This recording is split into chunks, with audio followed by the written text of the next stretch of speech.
The latest Avengers Doomsday teaser pairs what might seem like an unlikely duo, Black Panther and the ever-lovin' blue-eyed Thing. But to dig into comics history, and you'll find that the Fantastic Four and Black Panther have a long history of close connections. There's a lot to absorb from the relatively short teaser. A big part of it all is just remembering the events of Black Panther Wakanda Forever, which ended with M'Baku challenging for the country's throne in Shuri's absence. Clearly, he took it, which means Shuri is still Black Panther, but not the monarch. The Talokan people and the Wakandans also formed an alliance for the betterment of both of their societies, which is why Namor is briefly shown. Honestly, the Fantastic Four element of it all seems a little incidental. It's really just that one line from The Thing. But for longtime comics readers, it's highly significant given how much of Black Panther's history as a character, T'Challa specifically, is linked with Marvel's first family. They've been close from pretty much the very start. 1961's Fantastic Four Issue 1 kicked off the Marvel Age of Comics. 5 years later, in Issue 52, creators Stan Lee and Jack Kirby introduced T'Challa, having been inspired by the civil rights movement to bring a black superhero into the Marvel Universe. In Black Panther, An Illustrated History of the King by Dennis Culver, Lee said, "I suddenly realized that there were no black superheroes, and I felt we ought to have one. There were no black heroes that I knew about, and there were certainly no black heroes who were the king of their own country in Africa." Kirby, meanwhile, always insisted that Black Panther was his idea, but that's beside the point. T'Challa's first appearance immediately establishes him as the brilliant and resourceful ruler of Wakanda. He sends Reed Richards a futuristic flying vehicle in hopes of getting the FF to visit the country, but he's also initially presented as an antagonist. His invitation to Wakanda is for a hunt, with the Fantastic Four as the prey. Panther initially gets the better of the FF with all manner of gadgets and traps. Ultimately, the FF has to combine all their powers and those of special guest Wyatt Wingfoot to get T'Challa to relent.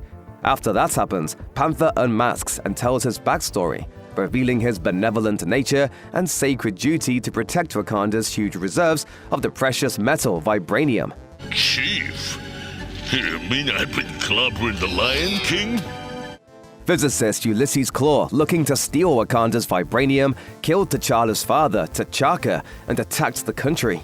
Young T'Challa, now king, was able to ward off Klaue and his mercenaries, but knew the villain was poised to return.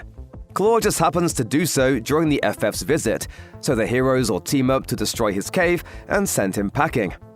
Black Panther's second run-in with the FF came only a year later, in 1967's Fantastic Four Annual No. 5. In the midst of the Fantastic Four dealing with the actions of the villain Psycho Man in New York, Panther and some Wakandan soldiers are hanging out on the new island he just bought with his billions. They get into a fight with the Inhumans there in a classic comics hero misunderstanding. Ask you, as both warrior and king, how long do you think you can keep your friends safe from me? But they soon realize they're not enemies. The real enemy is Psycho Man, who has a base on the island. Realizing that they could use the help, the Inhumans teleporting dog Lockjaw brings the FF to the island for backup. As Panther fights off a beastly cat-like creature, Psycho Man attacks all the other heroes with a fear ray. But Panther is able to get the jump on him and smash his weapons. Panther discovers that Psycho Man's costume is oddly empty, but the Thing vows to take him down if he comes back again. A few years later, in 1971's Fantastic Four Issue 119, the Human Torch and the Thing team up to save T'Challa from his imprisonment in a country full of racists. They also fight off Klaue again, who was transformed into a more supervillainous form since his last appearance. The FF and Black Panther also share a common nemesis, Victor Von Doom. In 1971's Astonishing Tales, Issue 6-8, Doom invades Wakanda to steal its vibranium. Panther threatens to destroy the vibranium and Wakanda itself, rather than let Doom have it, and the brinksmanship makes Doom relent.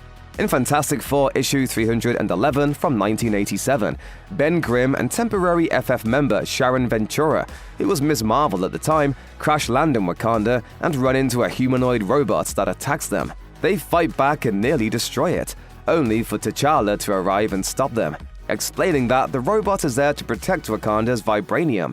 Panther then reveals that Doom is also in Wakanda. Turns out T'Challa has provided Doom's sanctuary in Wakanda while he's deposed from the Latverian throne by his son, Christoph Vernard. Doom actually built the robot for Wakanda as a thanks for being given refuge. After Johnny and Crystal, who's subbing in as well, come to Wakanda to find Ben and Sharon, Panther accompanies the FF back to New York while Doom tags along. They all, along with X-Factor, hold off an attack from Christoph. When Doom tries to manipulate and threaten the heroes into helping him overthrow his son, Panther grants Doom one more courtesy, to leave unharmed. But Panther lets Doom know he'll extend no more favors. You've been warned. By 2007, a whole lot had changed for both Black Panther and the Fantastic Four. In the aftermath of Civil War, Reed Richards was feeling some serious regrets for being on the pro-superhero registration side of the conflict, so he and Sue Storm decided to take a break from the team. That left an opening for T'Challa and his wife at the time, Storm from the X-Men, to fill. With the Wakandan embassy in New York destroyed as a result of the Civil War, they needed a place to stay in Manhattan anyway. Black Panther and Storm's time in the FF alongside Johnny and Ben proved very eventful and representative of the kinds of adventures the Fantastic Four have. They faced down Galactus and two of his heralds, took on a new Frightful Four, and got involved in the World War Hulk storyline as a Hulk rampaged all over Earth following his exile on the planet Sakaar. They also teamed up with Gravity and Doctor Strange to save the life of Eternity, the physical embodiment of the Marvel Universe. Panther and Storm's tenure in the FF only lasted about 6 months of real-world time before Reed and Sue came back to the team, but they crammed a real whirlwind of cosmic-level adventures into their stint. T'Challa and Reed Richards didn't officially serve together as members of the Fantastic Four, but they did claim membership in another exclusive club, the Illuminati. The group, which also included Professor X, Iron Man, Black Bolt, Doctor Strange, and Namor at various times, served as a think tank to come up with creative solutions to world or universe-spanning problems. For instance, it was their idea to send the Hulk to another planet after his rampages spun out of control. T'Challa wasn't a member of the group then, however. Wakanda hosted the Illuminati's early meetings, but Black Panther actually initially voiced opposition to their existence. T'Challa didn't formally join the Illuminati until witnessing an incursion, two universes colliding with one another. From there, T'Challa became very active with the group, looking for ways to help prevent an incursion from destroying their own universe.